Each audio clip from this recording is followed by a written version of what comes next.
Hello everyone, विश्वास academy के online platform ई विश्वास पर मैं रविशंकर आपका एक बार पुनः स्वागत करता हूं। आज का हमारा जो लेक्चर है ये पेपर नंबर 4 इथिक्स मुख्य परीक्षा से संबंधित है।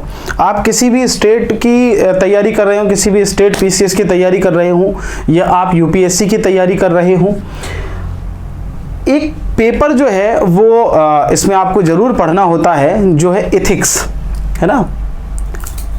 हर अलग अलग जगह पर आपको, जैसे यूपीएससी में जीएस नंबर 4 में ये मिलेगा। मध्य प्रदेश लोक सेवा आयोग की बात करें तो यहाँ पर भी पेपर नंबर 4 मिलेगा। उत्तर प्रदेश में पेपर नंबर 4 में जीएस में मिलता है। तो इस तरीके से ये टॉपिक जो है वो आपको दिखाई देता है। एक्चुअली वो हुआ ये था कि सेकंड एआरसी जो था, उस सेकंड एआरसी की रिकमेंडेशन के आधार पर एथिक्स को जोड़ा गया, क्योंकि शासन में नैतिकता की कमी आ रही थी, ऐसा सेकंड एआरसी की रिपोर्ट में मेंशन किया गया था, और उसी के आधार पर जो है ये पेपर जोड़ा गया। तो आज का जो हमारा लेक्चर है ये एक इंट्रोडक्टरी लेक्चर है। इसमें हम इस बात पर चर्चा करेंगे कि एथिक्स को कैसे कवर किया जाए और कैसे इसके बारे में हम चीज़ों को पढ़ें। अगर आप चैनल पर नए आए हैं तो चैनल को सब्सक्राइब कर लीजिएगा, और नीचे टेलीग्राम चैनल की लिंक दी गई है, आप उसको भी ज्वाइन कर लें, ताकि आपको दूसरे जो हमारे वीडियो लेक्चर आते हैं उनके नोटिफिकेशन मिलते रहें। देखिए, पेपर नंबर 4 इथिक्स, इसको अगर हम ध्यान से देखें तो इसमें 3 चीज़ें जो है वो मुख्य तौर पर आपको देखने को मिलती हैं। 3 चीज़ों की में मुख्य तौर पर देखने को आपको मिलेंगे। पहला तो है दर्शन, ठीक है। पहला क्या है? दर्शन। देखिए, हम लोग इसकी रणनीति पर चर्चा कर रहे हैं भाई, कि पेपर नंबर 4 की रणनीति कैसे, और आज से ही मैं इसके लेक्चर्स भी स्टार्ट कर रहा हूं। इसके लेक्चर आपको विश्वास एकेडमी के ऑनलाइन प्लेटफॉर्म ई विश्वास एप्लीकेशन है हमारा, एक मोबाइल एप्लीकेशन, उस पर मिल जाएगा। बहुत ही नॉमिनल कॉस्ट पर मैं आपको ये पूरा प्रोवाइड करवाऊंगा। बिल्कुल आप महीने भर की चाय की कॉस्ट में आप इसको पूरे वीडियोस को एक्सेस कर पाएंगे, ठीक है। तो दर्शन, हम इसमें दर्शन पढ़ेंगे। दूसरा हम पढ़ेंगे मनोविज्ञान। तो बात यह आ जाती है कि दर्शन और मनोविज्ञान को प्रशासनिक सेवा की तैयारी के दौरान पढ़ने की क्या आवश्यकता है। भाई जरा समझिए कि यदि प्रशासनिक व्यक्ति का कोई दर्शन ही ना हो और उसे दूसरे लोगों की मनोवैज्ञानिक समझ ना हो, तो वो कैसे प्रशासनिक निर्णय ले पाएगा। क्योंकि होता क्या है, हर चीज में इमोशनल बैलेंस, साइकोलॉजिकल बैलेंस, ठीक है, ये बहुत इंपॉर्टेंट है। अगर साइकोलॉजिकल बैलेंस और इमोशनल बैलेंस नहीं होगा तो व्यक्ति कैसे सरवाइव कर पाएगा। तो ऐसी परिस्थिति में आपको परम आवश्यक हो जाता है इमोशनली चीजों को समझना, राइट। तो इस वजह से ये जो पेपर है, ये जो पूरा जो वीडियो लेक्चर की जो श्रृंखला हम लोग स्टार्ट करने जा रहे हैं वो बहुत इंपॉर्टेंट है, ठीक है। अच्छा, इथिक्स के बारे में मैं आपसे एक और बात कहूंगा कि अगर आप इसे पढ़ते हैं और इसे समझते हैं तो ये आपके ओवरऑल जो पर्सनालिटी है उसको एनहेंस करता है। अगर आप प्रशासनिक सेवा की तैयारी नहीं भी कर रहे हैं तब भी मैं कहूँगा कि आपको एथिक्स पढ़ना चाहिए, क्योंकि अगर आपने एक बार ये सब्जेक्ट पूरी तरह से पढ़ लिया तो ये आप जिस भी फील्ड में जाएंगे, जहाँ पर भी आप काम करेंगे, वहाँ पर ये आपके लिए फ़ायदेमंद होगा। बहुत इंपॉर्टेंट है ये, ठीक है। फिर तीसरा है इसमें लोक प्रशासन, ठीक है। तो ये 3 चीजें जो है इसमें पढ़ेंगे। इसके अलावा देखिए एक और चीज है, इसमें थिंकर भी पढ़ने पड़ेंगे आपको। ये जो दर्शन वाला पोर्शन है इसमें मोस्टली थिंकर होंगे, है ना। क्या पढ़ने पड़ेंगे हमको? विचारक, ठीक है। तो विचारकों को पढ़ना पड़ेगा। दर्शन, विचारकों के द्वारा जो दर्शन दिया गया उसको हमको पढ़ना पड़ेगा। मनोविज्ञान में आप अलग अलग थ्योरीज पढ़ेंगे, जैसे करुणा क्या होती है, दया क्या होती है, कंपैशन, सिंपैथी, एम्पैथी, ऐसी तमाम परिभाषाएं आप लोग पढ़ेंगे। मनोवृत्ति क्या होती है, अंतरात्मा क्या है ना। ये सारी चीजें आप इसमें पढ़ेंगे, और लोक प्रशासन के संदर्भ में उनके प्रयोगों को भी आप पढ़ेंगे, उनके प्रयोगों को भी आप जानेंगे, उनके प्रयोगों को भी आप समझेंगे।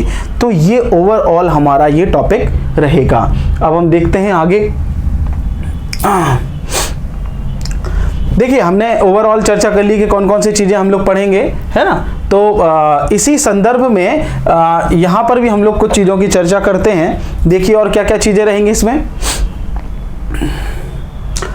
अगर हम बात करें यूनिट नंबर 1, इसमें कुछ यूनिट हैं, उन यूनिटों की अगर हम बात करें तो यूनिट नंबर 1 जो है उसमें थिंकर हैं। तो टोटल कितने थिंकर हैं आप देखेंगे, 1 2 3 4 5 6 7 8 9 10 11 12 13 14 15 16 17, लगभग 17 से 18 थिंकर जो है इसमें रहेंगे जिनको हमको पढ़ना होगा।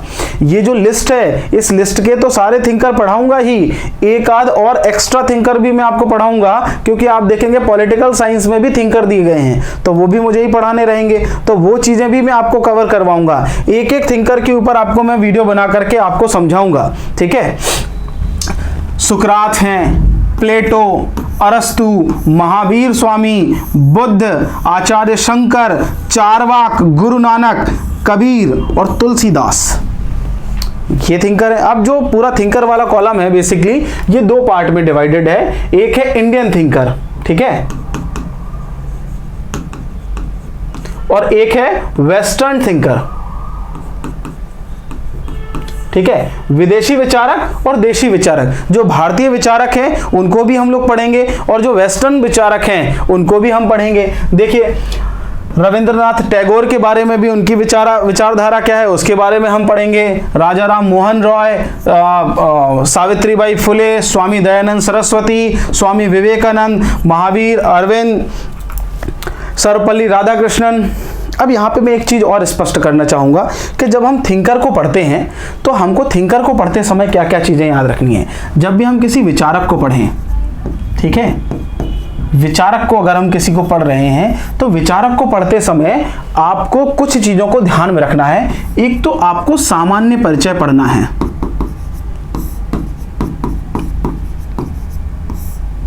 किसका, विचारक का, ठीक है। तो विचारक का सामान्य परिचय हमको पढ़ना है कि भाई उसका जन्म कहाँ हुआ था, किन परिस्थितियों में हुआ था, जन्म के बारे में कोई कहावत है तो उसके बारे में हम लोग पढ़ लेंगे, ठीक है। किस क्षेत्र को बिलोंग करता था उसको हम लोग पढ़ लेंगे, किन से प्रभावित था उसको हम पढ़ लेंगे। तो एक सामान्य परिचय हम विचारक का पढ़ेंगे। फिर हम पढ़ेंगे उस विचारक की विचार धारा। अब ये विचारधारा जो है वो 2 एस्पेक्ट में, 3 एस्पेक्ट में मैं चाहूंगा कि आप पढ़ें। एक तो हम पढ़ेंगे इनका सामाजिक दर्शन और दूसरा हम पढ़ेंगे इनका नैतिक दर्शन। इथिक्स में सामान्य तौर पर आपको यही 2 दर्शन पढ़ने हैं, एक तो सामाजिक दर्शन और दूसरा नैतिक दर्शन। सामाजिक नैतिक दर्शन जो है उनका पढ़ना बहुत जरूरी है, ठीक है। और फिर हम पढ़ेंगे तीसरे नंबर पर इस विचारक के समकालीन संदर्भ में दर्शन की व्याख्या, ठीक है। समकालीन संदर्भ में दर्शन की व्याख्या, ये बहुत इंपॉर्टेंट है भाई। जैसे अब एक विचारक है महात्मा गांधी, ठीक है, गांधी जी। तो हम ये गांधी जी के बारे में अगर हमको पढ़ना हो तो गांधी जी के बारे में पूछा जाएगा कि इनका एक कॉन्सेप्ट था राम राज्य, तो आपसे पूछ लिया जाएगा कि राम राज्य वर्तमान समय में कैसे प्रासंगिक है, इसके बारे में प्रश्न पूछे जा सकते हैं। तो इस तरीके से हमको क्या करना है कि जो भी दार्शनिक है उस दार्शनिक का सामाजिक और नैतिक दर्शन तो हमें पढ़ना ही है, साथ ही हमें यह भी देखना है कि उस सामाजिक नैतिक दर्शन का वर्तमान संदर्भ में क्या तार्किक सिस्टम बन रहा है ना, किस तरीके से वो तार्किक है। वर्तमान परिदृश्य में यदि हम बात करें तो वो किस तरीके से तार्किक है वो भी हमको देखना होगा, ठीक है। तो इतनी चीजें आपको किसी विचारक के रूप में पढ़नी होगी, किसी विचारक के भीतर पढ़नी होगी, ये आप ध्यान रखिएगा। दूसरा अगर हम बात करें, देखिए भाई, दूसरा अगर हम बात करें इसमें तो यूनिट नंबर 2 आ जाती है। यूनिट नंबर 2 में जो टॉपिक है, एक टॉपिक है आपका मनोवृत्ति यानी एटीट्यूड। अब मनोवृत्ति में उन्होंने एक्सप्लेन खुद ही कर रखा है कि आपको क्या क्या पढ़ना है। देख लेते हैं, जरा समझ लेते हैं।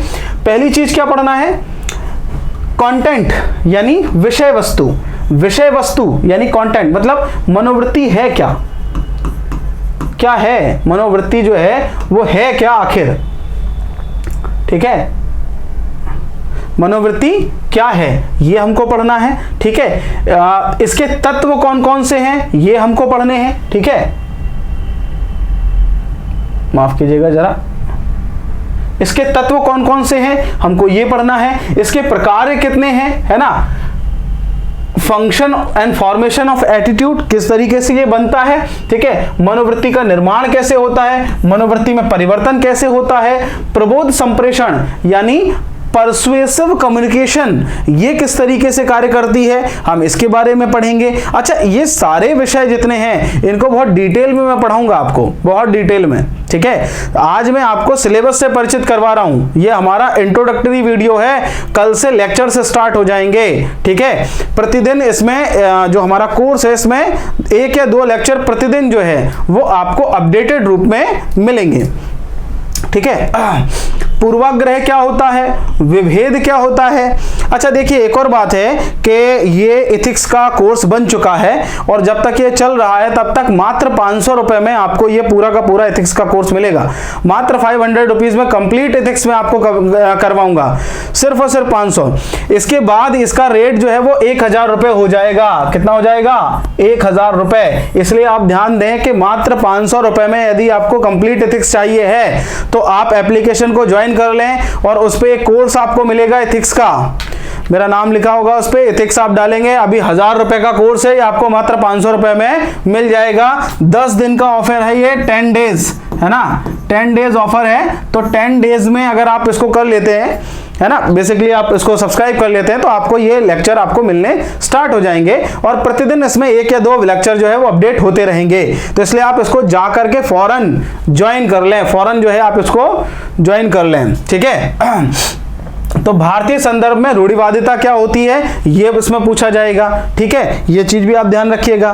फिर हम देखते हैं कि जो दूसरा है वो है एप्टीट्यूड, जो दूसरा टॉपिक इसमें है वो क्या है, एप्टीट्यूड। एप्टीट्यूड क्या, अभी क्षमता, ये था एटीट्यूड यानी मनोवृत्ति, यानी कोई काम आप अगर करना चाहते हैं, किसी काम, कोई सिचुएशन अगर आपके सामने आ जाती है तो उस सिचुएशन में आपका रिएक्शन कैसा होगा ये बताना, ये होता है आपका एटीट्यूड, मनोवृत्ति जिसको हम बोलते हैं, मनोवृत्ति ये होती है साहब। और एप्टीट्यूड क्या होता है कि कोई काम, कोई सिचुएशन आपको दी गई तो उस सिचुएशन को करने के लायक आप हैं या नहीं हैं, ये होता है आपका एटीट्यूड। अभिरुचि, देखो एग्जाम होता है ना एक सी सेट, क्या होता है, सिविल सर्विसेज एप्टीट्यूड टेस्ट, मतलब सिविल सर्विसेज के लायक आप हैं या नहीं हैं ये पता लगाने का जो टेस्ट है उसे कहा जाता है सी सेट, ठीक है, होता है ना एक पेपर सी सेट का, तो ये वही वाला एप्टीट्यूड है भाई, ठीक है, ध्यान रखिएगा। तो ये चीज आपको बिल्कुल क्लियर हो गई होगी। अब एप्टीट्यूड में हमको पढ़ना क्या क्या है, कौन कौन सी चीजें हमको इसमें कवर करनी है, उसके बारे में भी मैं आपको बताता हूं। एप्टीट्यूड में क्या पूछना है, देखिए इसमें क्या क्या आता है, सत्यनिष्ठा, ठीक है, निष्पक्षता, समर्थकवादिता मतलब गैर समर्थकवादिता, यानी आप किसी ग्रुप का सपोर्ट तो नहीं करते हैं, ये भी आपको एक टॉपिक है, ये भी आपको इसमें पढ़ना होगा। वस्तुनिष्ठता यानी ऑब्जेक्टिविटी जो है वो आपको पढ़नी होगी। कमजोर वर्गों के प्रति समर्पण की भावना, सहिष्णुता, है ना, संवेदनशीलता, इस तरीके की चीजें जो है वो आपको इस टॉपिक में पढ़नी होंगी। अब हम दूसरे उसके टॉपिक की बात करें, देखिए इमोशनल इंटेलिजेंस बहुत इंपॉर्टेंट है, ईआई, इससे क्वेश्चन हर साल आता ही आता है, बिना ईआई के कोई चीज हो ही नहीं सकती है, ठीक है, इमोशनल इंटेलिजेंस ईआई, ठीक है, बहुत इंपॉर्टेंट है भाई। अच्छा एक और बात है, मैं पूरे के पूरे जितने भी टॉपिक हैं वो आपको कंप्लीट करवा करके दूंगा, इसमें पूरा कंप्लीट टॉपिक आपको यहां पर मिलेंगे, ठीक है। तो ईआई संवेगात्मक बुद्धि क्या होती है, उसकी अवधारणा क्या है, उसका प्रशासन में और शासन में कैसे महत्व है, इसके प्रयोग क्या होते हैं, इसके बारे में भी हम लोग चर्चा करेंगे कि इसके प्रयोग क्या होते हैं, किस तरीके से ये काम करती है, इसके बारे में भी चर्चा करेंगे।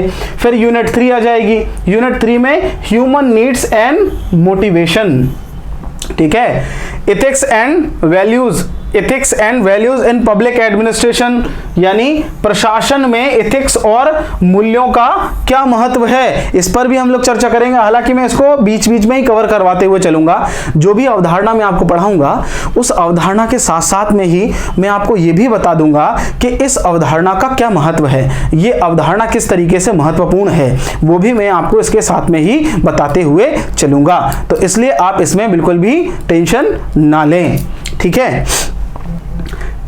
इथिकल एलिमेंट्स इन गवर्नेंस, ये भी आप लोगों के लिए बहुत इंपॉर्टेंट टॉपिक है, इसको भी आप लोग जो है अच्छे तरीके से करेंगे, है ना। Ethical reasoning and moral dilemmas, conscience as a source of ethical guidance, अंतरात्मा की आवाज एक नैतिक मार्गदर्शक के रूप में, तो ये एक बहुत इंपॉर्टेंट टॉपिक है।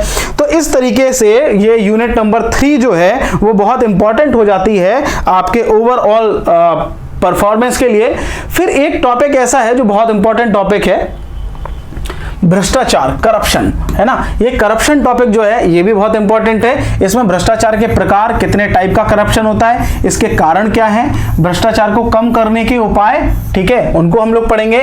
समाज में सूचना तंत्र और परिवार एवं विसल ब्लोअर की भूमिका, यानी सरकार के द्वारा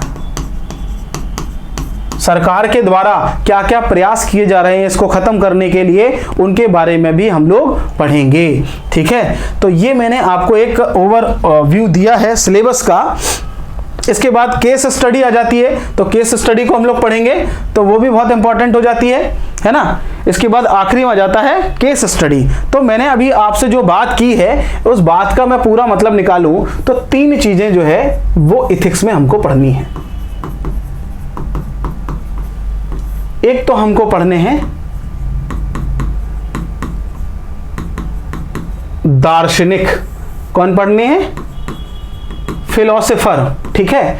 और दूसरा हमको पढ़ना है इसमें जो यूं कहूंगा कि थ्योरी वाला पोर्शन है, माफ कीजिएगा, जो थ्योरी वाला पोर्शन है वो हमको पढ़ना है, ठीक है।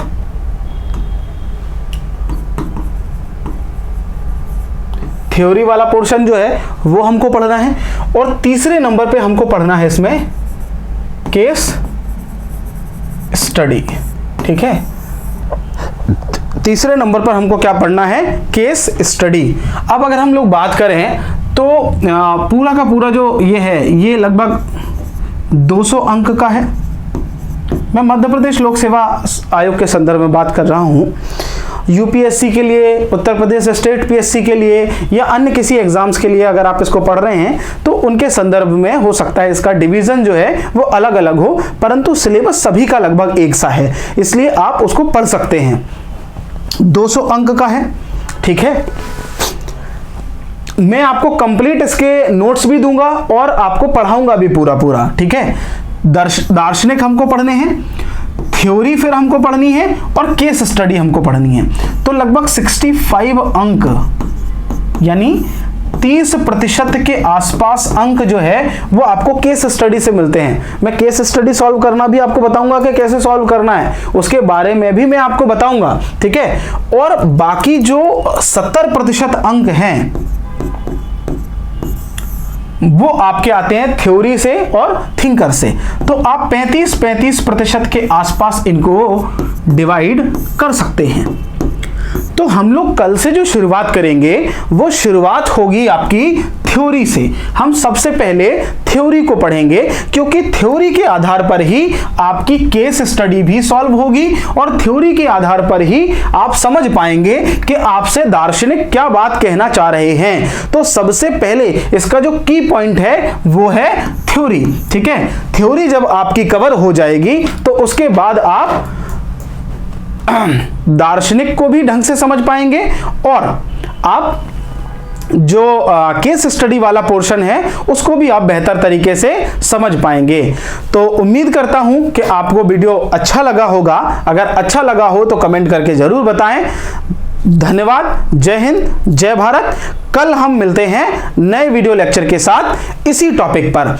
इस टॉपिक के सारे वीडियो हमारे एप्लीकेशन पर उपलब्ध रहेंगे, तो आप एप्लीकेशन को इंस्टॉल करना ना भूलें। और यदि आपको कोई समस्या आती है तो आप हमसे संपर्क कर सकते हैं हमारे नंबर 97139919 और 71। ये मेरा खुद का पर्सनल मोबाइल नंबर है। आप मुझे इस पे व्हाट्सएप मैसेज कुछ भी कर सकते हैं, मैं आपकी पूरी सहायता इसमें करूंगा।